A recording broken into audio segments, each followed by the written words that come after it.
Pesta demokrasi 5 tahunan telah kita lewati. Kini saatnya publik mengawal rekapitulasi agar dihasilkan pemilu yang jujur, adil, serta dapat diterima semua pihak. Inilah catatan Kompas TV.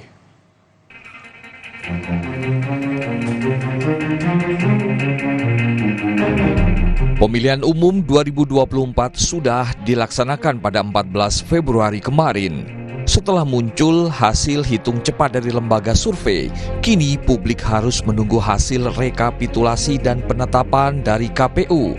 Namun yang menjadi sorotan, banyak catatan yang mewarnai pesta demokrasi 5 tahunan kali ini. Saat proses rekapitulasi dimulai, KPU Pusat mengakui ada kekeliruan di lapangan kala menginput data untuk Sirekap. Bahwa ada kelemahan-kelemahan tentu kami akan segera koreksi dan kami mohon maaf kalau hasil pembacaannya kurang sempurna dan menimbulkan publikasi hitungan maksudnya yang konversi dari formulir ke hitungan belum sesuai. Sekali lagi pada intinya kami ini di KPU masih manusia-manusia biasa yang sangat mungkin salah, tapi kami pastikan kalau yang salah-salah pasti akan dikoreksi. Yang paling penting KPU ini nggak boleh bohong dan harus ngomong jujur, itu aja. Selain kesalahan input data di Sistem Informasi Rekapitulasi atau Sirekap, Bawaslu juga menerima laporan dugaan kecurangan di beberapa daerah seperti di Sragen dan Lampung. Akibat pelanggaran tersebut, pemungutan suara di beberapa TPS ada yang diulang, sedangkan bagi pelaku ada pula yang ditindak pidana. Hasil hitung cepat pemilu 2024 dari lembaga survei direspons berbeda oleh para pasangan calon pilpres. Capres Prabowo Subianto dan Gibran Rakabuming Raka langsung menggelar acara di Istora Senayan menyambut kemenangan paslon nomor urut 2 usai hasil hitung cepat diumumkan ke publik. Kemenangan ini harus menjadi kemenangan untuk seluruh rakyat Indonesia.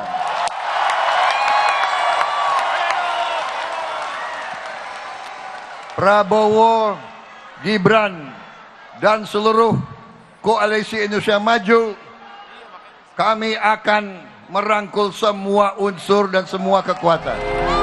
Berbeda dengan Prabowo, kandidat lainnya Anies Baswedan dan Ganjar Pranowo mengaku masih menunggu hasil resmi dari KPU sembari mengawal proses rekapitulasi suara. Proses penghitungan belum selesai. Saat ini penghitungan partai dan lain-lain terus dijalankan. Teruskan fungsi ini. Kami ingin tegaskan, saya adalah Demokrat sejati. Kami akan menghormati hasil yang dimunculkan dari aspirasi rakyat. Karena itu adalah kemauan rakyat. Dan kita harus menghormati kemauan rakyat. Kan quick count, real count-nya kan belum. Hasil dari quick count perolehan PDI Perjuangan saya kira masih tinggi ya? Iya. Kalau nggak salah masih nomor 1 ya? Agak anomali ya dengan suara saya ya. Maka hari ini sedang diselidiki oleh kawan-kawan. Mudah-mudahan nanti ketemu apa faktornya gitu. Sepertinya split tiketnya agak terlalu lebar itu.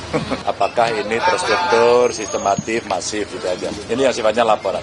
Tapi sekali lagi prinsip kita akan tunggu keputusan dari KPU dan apapun yang diputuskan oleh KPU nanti kita akan ikuti. Kita menghormati semua prosesnya. Presiden Jokowi juga merespons soal hasil hitung cepat. Presiden bilang hasil hitung cepat menggunakan metode ilmiah, namun tetap harus menunggu hasil resmi KPU. Namun ketika disinggung soal dugaan kecurangan pada pemilu, Presiden jawab jangan asal bilang kecurangan. Jika ada bukti, silakan laporkan. Saya kira pengawasan yang berlapis-lapis seperti ini akan menghilangkan adanya kecurangan. Tapi kalau memang ada mekanisme untuk ke Bawaslu, mekanisme nanti persidangan di MK, saya kira sudah diatur semuanya kok. Jadi janganlah teriak-teriak curang. Ada bukti langsung bawa ke Bawaslu, ada bukti bawa ke MK. Ya. Dengan proses yang diyakini masih berjalan di KPU, publik berharap pemilu 2024 bisa hasilkan pemimpin yang sesuai harapan serta bertanggung jawab. Sejak awal pemilu 2024 mendapat banyak sorotan sebelum hari pencoblosan. Publik menyorot pada perilaku presiden yang dinilai berpihak pada pasangan Capres-Cawapres Prabowo Gibran. Kendati presiden sempat menyatakan tak ikut kampanye secara resmi, namun presiden secara aktif dan intens melakukan safari keliling Jawa Tengah sekaligus membagikan bansos yang jumlahnya beda tipis dengan bansos saat menghadapi pandemi COVID-19. Bansos di tahun 2024 mencapai 496 triliun rupiah. Dan saya ingin menegaskan kembali bahwa ASN, TNI, Polri, termasuk BIN harus netral. Presiden memang diperbolehkan undang-undang untuk kampanye. Dan juga sudah pernah saya tunjukkan bunyi aturannya.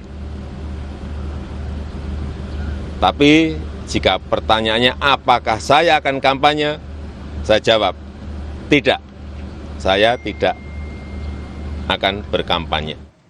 Saat ini tengah berlangsung proses rekapitulasi suara. KPU memiliki waktu hingga 35 hari sebelum menetapkan pemenang pemilu 2024. Nanti, saudara, di tanggal 20 Maret 2024 akan diumumkan hasil oleh KPU sebelum nanti pada 20 Oktober akan ada pengucapan sumpah atau janji presiden dan wakil presiden.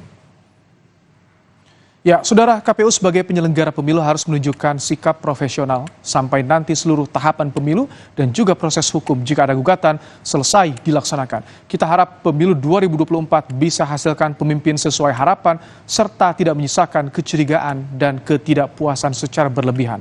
Demikian catatan Kompas TV kali ini.